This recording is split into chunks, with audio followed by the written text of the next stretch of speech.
자, 자유한국당. 자, 이제 보궐선거에서 어제 보궐선거에서 30곳 가운데 12곳에서 당선이 됐습니다. 그래서 분위기가 아주 달라졌다고 합니다. 자유한국당의 분위기 영상으로 저희가 꾸며봤습니다. 함께 보시죠. 지금 무너진 보수 세력이 다시 일어설 수 있는 계기가 마련되었다고 생각하고요. 그러한 입장에서 저도 홍준표 후보의 당선을 위해서 몸바쳐 뛸 각오입니다.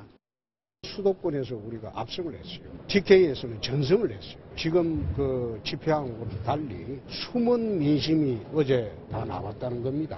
오늘부터 맹렬하게 숨은 민심을 향해서 갈 것입니다.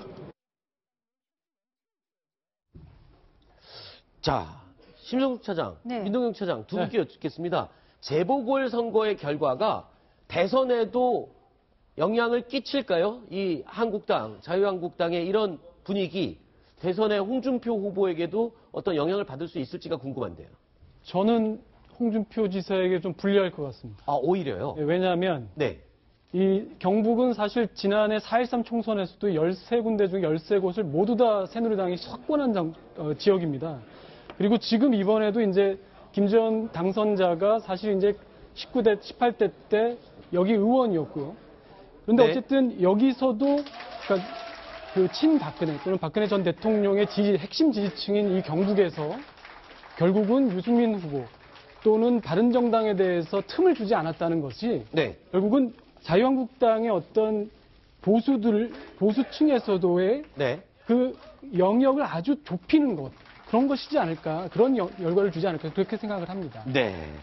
자, 오늘 그리고 대선 후보 토론회 공식 토론회가 있었는데 이 자리에서 홍준표 후보가 유승민 후보를 향해서 이정희 후보 과거 이정희 후보 같다 이런 말을 했다는데 그게 왜 그런 얘기까지 나온 겁니까? 네, 포문은 먼저 유승민 후보가 열었습니다. 네. 대통령이 되면 홍준표 후보가 재판을 받아야 되는데 시간이 없을 것이다 라고 공격을 했는데 여기에 대해서 홍준표 후보가 반격을 했습니다. 유승민 후보는 예전에 이정희 의원, 당시 후보를 보는 것 같다. 지금 주된 공격 대상은 문재인 후보인데 도대체 왜 나를 공격하느냐라는 이야기를 했고요. 이게 좀 의미를 보면은 예전에 그 이정희 후보가 박근혜 당시 후보에게 대해서 뭐 떨어뜨려 나왔다라는 발언을 했고 일부 지지층은 뭐 호응했습니다만 상당 부분의 그런 그 지지자들이 오히려 박근혜 후보 쪽으로 모였다라는 분석이 있거든요. 네. 혹시라도 자기 편, 우리 편인데 왜 나를 공격하고 남 좋은 일 시켜주느냐 하는 취지로 이야기한 것 같습니다. 그렇군요. 또 오늘 TV 토론에서 세탁기 논쟁이 벌어졌다는데 무슨 얘기입니까? 세탁기 논쟁. 민 차장 좀 설명 해 주시죠. 오늘 이제 자유한국당 홍준표 후보가 이제 대한민국을 세탁기에 넣고 1년만 돌리겠다. 깨끗하게 하겠다고 했더니 우리 이제 바른정당 유승민 후보가 그러면 홍 후보 당신도 들어갔다 와야 되는 거 아니냐. 그랬더니 나는 이미 한번 들어갔다 나왔다. 이미 재판도 받았다.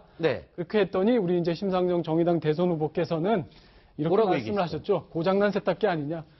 사실 이제 아까 우리 말씀도 하셨지만 발언들이 좀 과격하세요. 그러네요. 네, 그래서 예전에는 뭐 국회의원이 국회 연설에서 김대중 대통령을 두고 뭐 공원용 미싱으로 입을 뭐 어떻게 하겠다 이래서 사실은 상당히 무리를 빚기도 했었는데 우리 대선 후보들끼리 좀 웬만하면 좀 이제 절제된 언어를 좀 쓰시고 그런 표현을 좀 대선 후보답게 좀 하셔야 될 때가 된 것 같습니다. 그렇죠.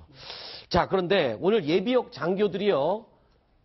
홍준표 후보를 공개적으로 지지하고 나섰습니다. 그런데 이런 가운데 남재준 전 국정원장이 홍 후보의 안보 공약은 내 것을 그대로 베낀 것이다. 이런 얘기를 했군요. 심정수 차장 얘기 좀 해주시죠. 그렇습니다. 그 남재준 장군 출신이시죠. 어쨌든 굉장히 강한 그 안보를 내세우는 분인데 홍준표 후보의 안보 공약 중에 대표적인 거 두 가지. 예를 들어서 한반도 전술핵 재배치라든지 해병 특수전 사령부 지금 6회공 3군 체제인데 그걸 4군 체제로 바꿔서 그 적진에 몰래 침투하고 정말 목을 어떻게 해버리는 그런 특수전 사령부까지 하는 아주 공세적인 안보 스트롱맨으로 하겠다.